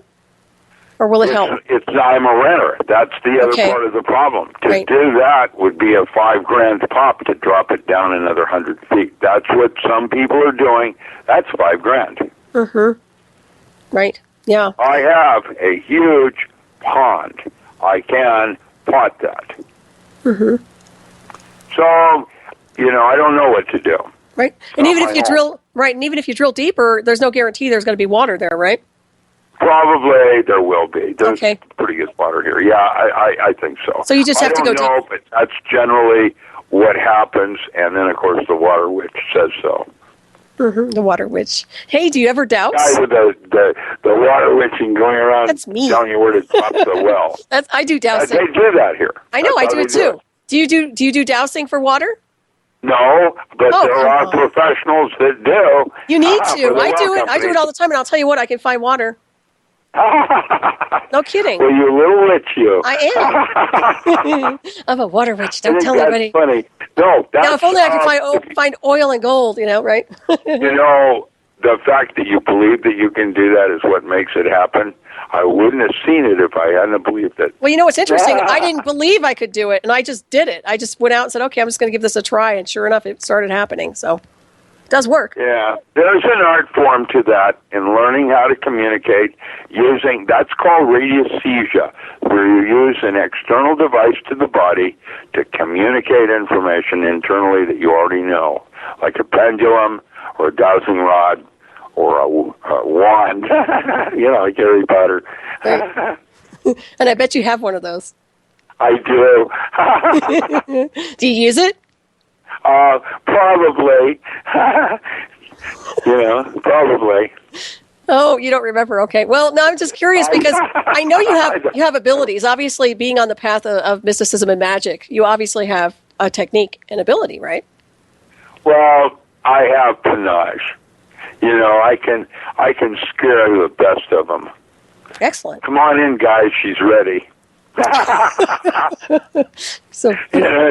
what I'll do is I've rented two dwarves.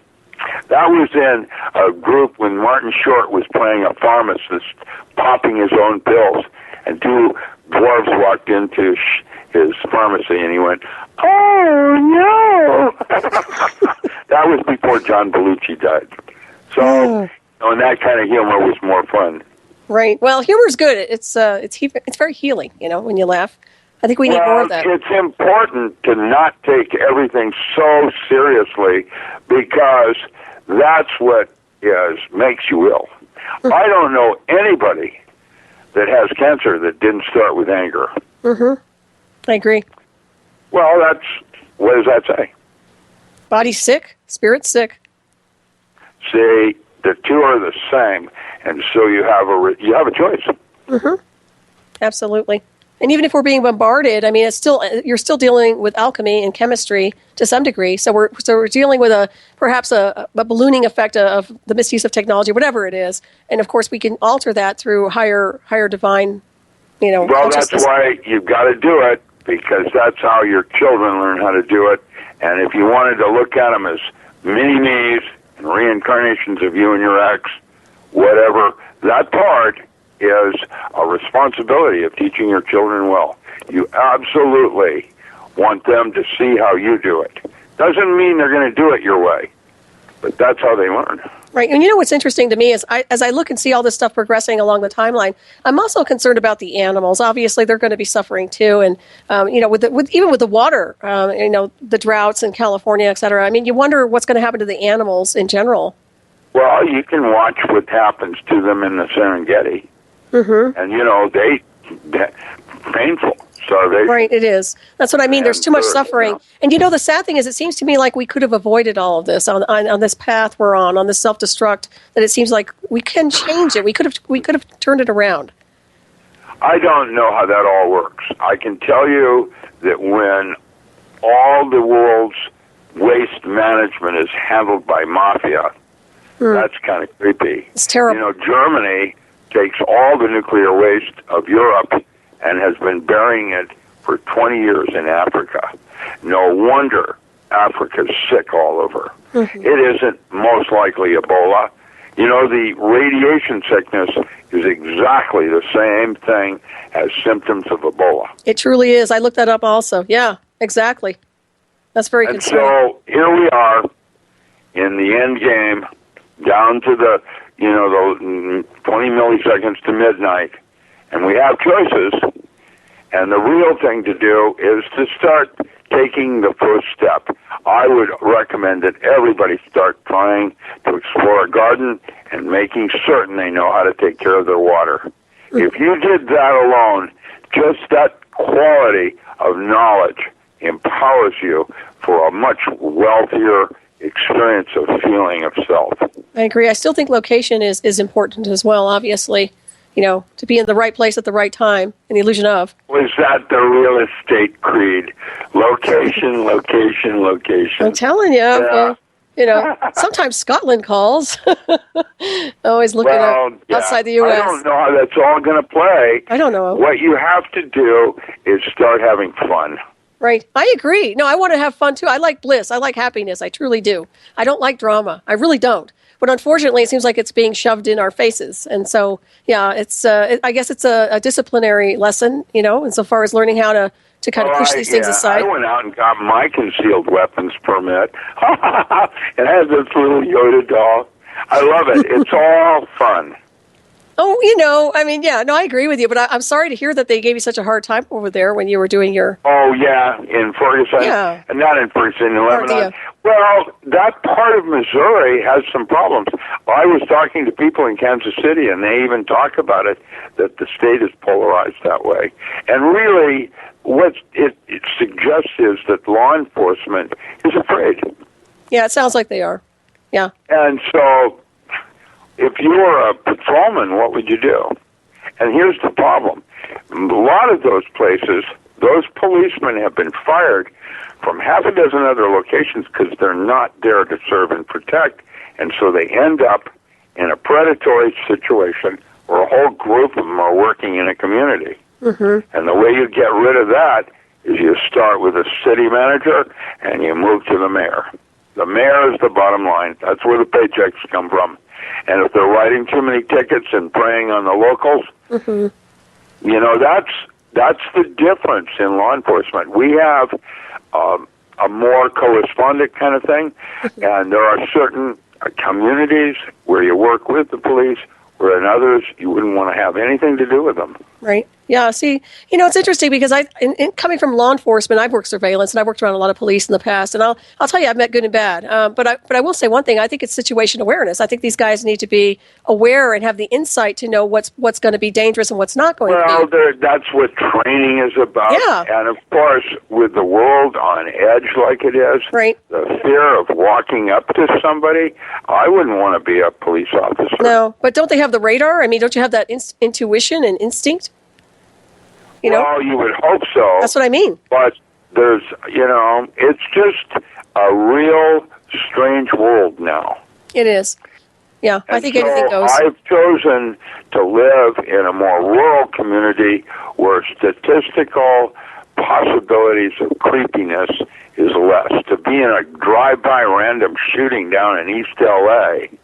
in comparison to up in the mountains where I might have a forest fire, where would you like to be? Well, I'm up in the mountains where there is a potential for forest fire. So there you go. There it is. I think I always say I'd rather be taken out by nature than a two-legged any day of the week. So that's my own. Well, that's probably going to be your secret desired wish. But really, I want my TARDIS. Okay. Yeah. That's the way out. I mean, I'll just take off. Your future self. Hi, I saved you. Yeah, it's like Captain Janeway in that one episode where she comes back to help her. Right? Remember that? Yeah. Well, I like when Doctor Who meets himself. There you go. On Mars. Have you seen Doctor Who on Mars? No. That's an interesting series. Cool. I'll have to check. Yeah. Well, I do like Doctor Who. Weirder downhill from there because it's about time travel. Excellent. Of course. Well, Richard, we're getting ready to wrap this up. That's the last thing I could end with. You've heard about the Wernicke correction and the Mars project, yes? Mm-hmm. Right. So what do you think of that? Well, I don't even want to think about it, to be honest. What does it suggest to you that it's cross-culturally in all of us that we have memory of having worked for the U.S. government on Mars? How does that work? Is it an archetypal encounter? Right. Yep, good point. For sure. Well, I think it's all been done before, as they say. And Richard, we're getting ready to wrap this up in about 2 minutes plus or minus here. So I want to thank you so much for being with us tonight. My pleasure. It's always a pleasure. And I'm so glad you finally caught up with me and you could make the show. Yeah. That's wonderful. And I want to thank everybody for tuning in tonight. And also, please stay tuned for Dr. J Radio Live coming up next on the Dark Matter Radio Network, of course. And I think we have like a minute plus or minus here. So anything you want to leave the listeners with tonight, Richard? Well, I'm just going to say it's time for all of you that are listening to me to begin doing things that you hadn't been doing that you really want to be doing. This is the time to begin doing them because what you're doing, if nothing more, is showing your children and grandchildren how they can do it. Right. Also, live your passion and be happy is what it sounds like. Passion, that's right. Your inflamement, I believe, is the word that's used in magic, where you're inflamed. Mm-hmm, exactly. Are you still doing the rituals? Are you still involved in magical ceremony? Yes, of course. Excellent. I'm not as formal anymore, except after the orange bars. Yes, I'm talking to Frater Shiva at Solar Lodge. I've got other friends out there that I'm still active in participating. Oh, that's actually wonderful. Through Europe. Oh, that's so nice. So you actually do gatherings and all that good stuff. Well, more grumpy old men, sorcerers getting together and grumping at the end of the day. Well, I think that sounds like fun. That sounds great. I'm just kidding. Yeah. How did the Joker put it? Where do they get a load of me? Right. I'm sure you'll be creating mischief when you do bilocate off-world, right? I will too. Good luck with that. Yeah. Thank you, Solaris. Oh, thank you. I think we're ready to wrap this up in just a few seconds here. I don't know. Yep, we are. Thank you, everybody. Thank you, Keith. Have a great week, everybody.